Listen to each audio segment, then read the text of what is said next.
We are an international school at the heart of the digital capital of Europe, and we thrive in that environment.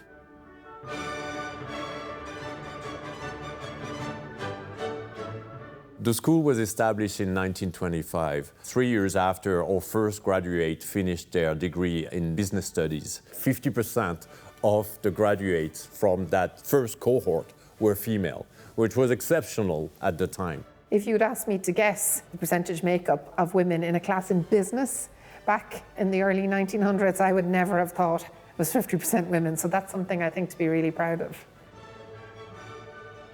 Even back in the 1920s, the university was lucky to have entrepreneurs, business people who wanted to support the teaching of business subjects within the university. One of our earliest bequests came from a man called John Good.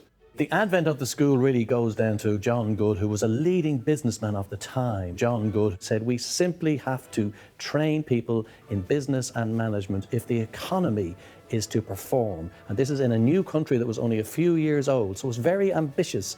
John Good came and saw the provost here at Trinity College, and he pretty much demanded the university set up a business school. And he said the reason for it was there was a lot of squandered individual opportunity being lost because the people could not get trained in the business world. Business wasn't seen as a profession. It was frowned upon. It was seen as a little bit grubby. That was reflected in Trinity's initial reluctance to set up a School of Commerce, but he refused to take no for an answer. And he finally, I suppose, politely wrestled them into a position where they had to set up the School of Commerce. And it's his perseverance and his energy that really is the driving force in these early years to getting the school established.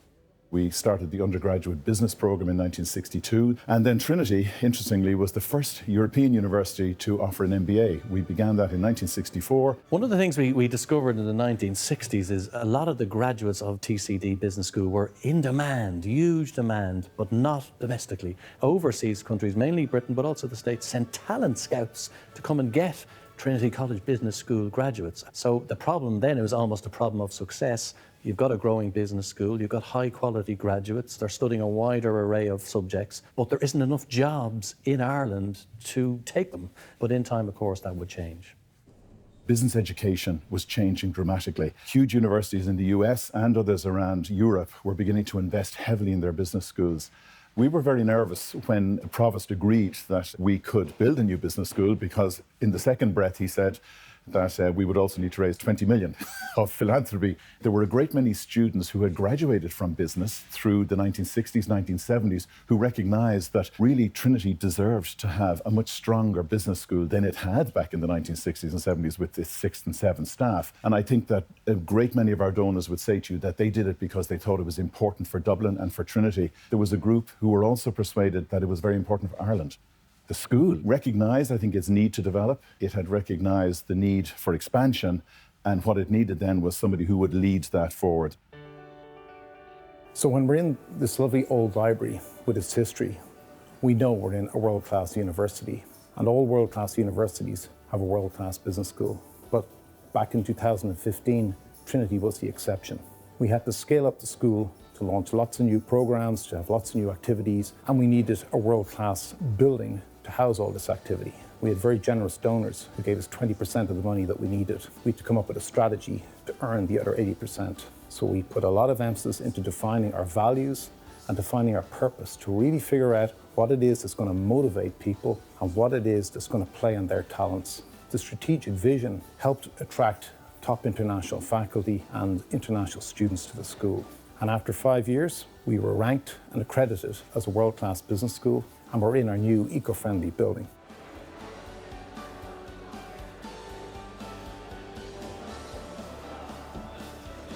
This is the Provost, the Minister for Enterprise, and myself. This is when we were actually digging the very first foundations of the new school building. And one of the things about this photograph that always makes me smile is we have the Minister there, but in fact, this business school building was funded without a cent of taxpayers' money. The new building that the business school has, I think, brings so many more opportunities for students to collaborate, innovate, come together, socialise. It's inspiring to walk into a building that prioritises sustainability. As a sustainability student, it all means something, you know. Trinity Business School has sustainability hard-coded in its DNA. That is extremely rare. We want to walk the talk. It's one of the greenest business schools that exist, and we have our own carbon emission reduction plan that aims to be net zero by 2040. We're on track to achieve this. Well, when I was a law student here in the late 60s, we didn't actually think about climate. We didn't think about sustainability in these ways. The fact that we have this wonderful business school that is very sustainable is a real step forward for the college as a whole. I'm now adjunct professor of climate justice in Trinity and very proud to be. Business can be a force for good or a force for bad. I think it's important that we mark the centenary by looking at the world at the moment. We're in very troubled times, tough times, times when young people feel what's true anymore. And we have to be very clear and very strong and very brave and courageous in understanding that we can, in fact, have a much better world. Thank you very much. I hope that the Trinity Business School will understand its role in how business can be business for good. Our strategy of transforming business for good rests on 3 elements. The first one is integrating climate action-related module in all of our teaching. The leaders that we are preparing are well aware of the need and know the tool to build a nature-positive economy. This perspective will unlock business opportunities for our graduate students, but also prepare them to tackle the issues that they're facing in their own company with regard to climate action. The second aspect is embrace technology for transforming business for good. And we embrace innovation. And I think Ireland is well placed to be at the intersection between innovation and sustainability. And we see it through the growing number of startups that are starting to emerge in the ecosystem of Dublin. The third element is we want to focus on social inclusion.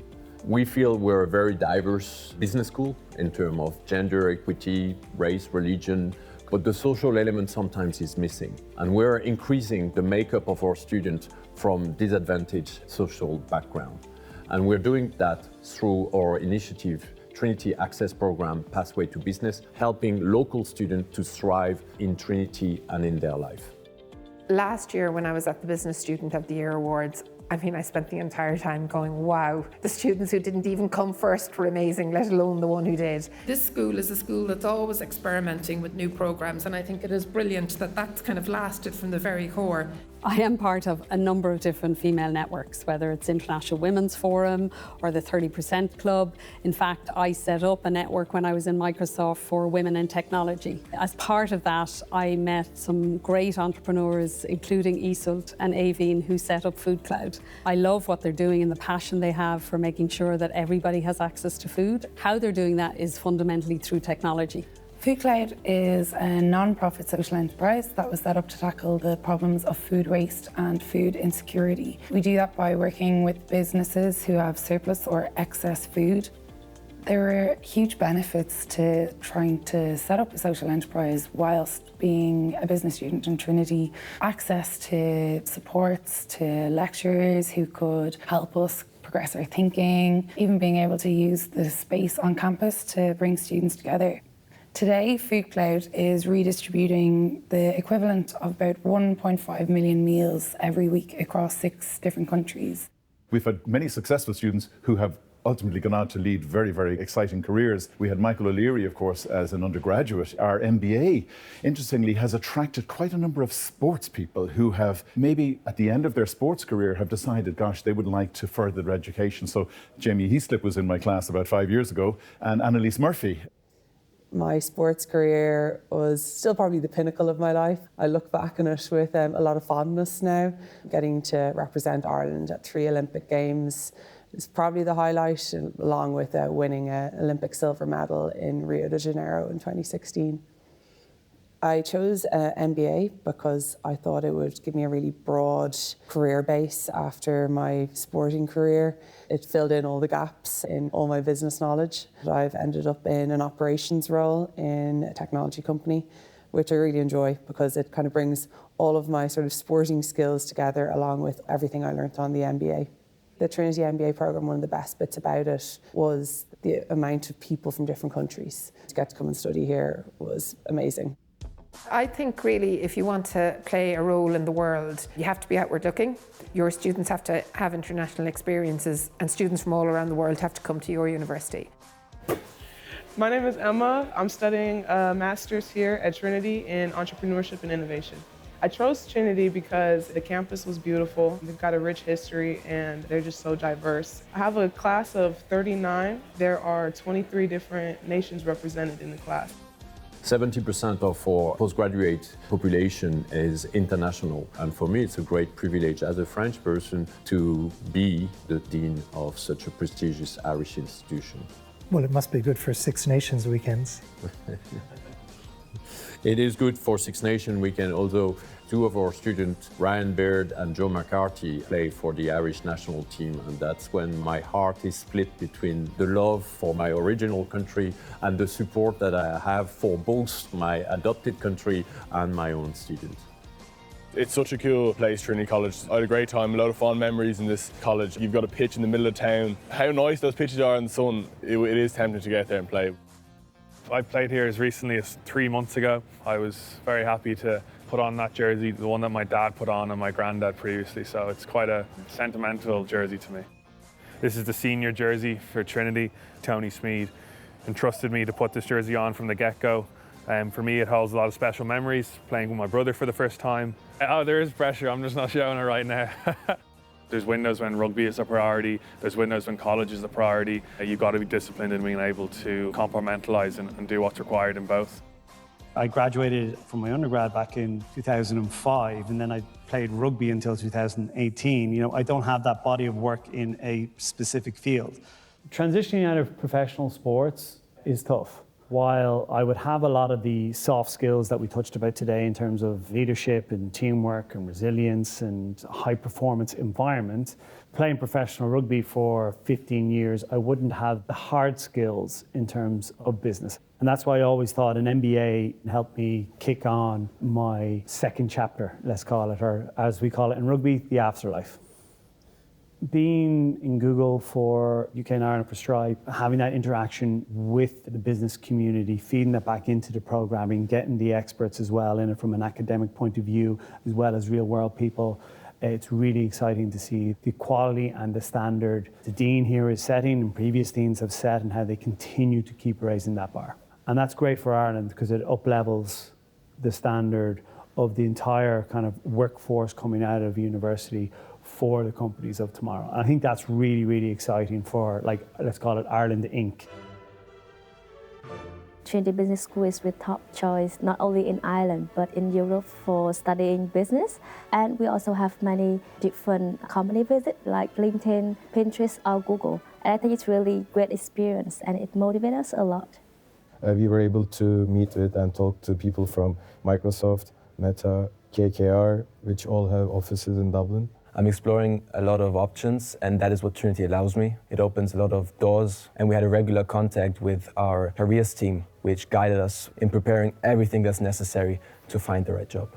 When you go for these jobs, to say you're from Trinity, they really like that. As we're sitting now in the digital capital of Europe and so many technology companies here, it's becoming more and more a pathway for students. We want to make sure that students are aware of that. So getting involved in the employer forum, doing speed dating with students and helping them understand the opportunities that are available for them in the technology industry. It was important for Microsoft to engage with the academics to really start to shape the future graduates that are coming out into the market. We need people who are leading digital transformation in lots of our business areas, and we can't do that without having the right graduates. It's really exciting to see the quality coming out of the business school. Really exciting to see how they are talking to enterprise, adapting their programs as well to not only have the employee or the entrepreneur of today, but the one that's going to be needed as well in 5, 10, 20 years' time. Trinity has always kept its kind of uniqueness, its students. I choose Trinity College Business School because I have been to Dublin before, so I really like the people here, the culture here. The city itself is very friendly and welcoming. And it's triple accredited, which is a very big point, and it's the #1 college in Ireland. It was my dream to come to Trinity. I'm particularly proud that Trinity Business School is sticking to its sustainability agenda. We're an institution that has more than 400 years of experience, and we aim to be there in 400 years. If we want to do this, we need to be able to address climate change. It's the good thing to do for humanity, it's the good thing to do for businesses, because there are opportunities in that domain as well. If you take a long-term perspective, and even if you take a short-term business perspective, it is the right thing to do. Trinity Business School is such an integral part of the business community. The business school is one of the biggest schools in Trinity. It is bold with great ambitions. It's a great privilege to have a school like that in the university, pushing the boundary and really, really forging ahead in so many exciting ways.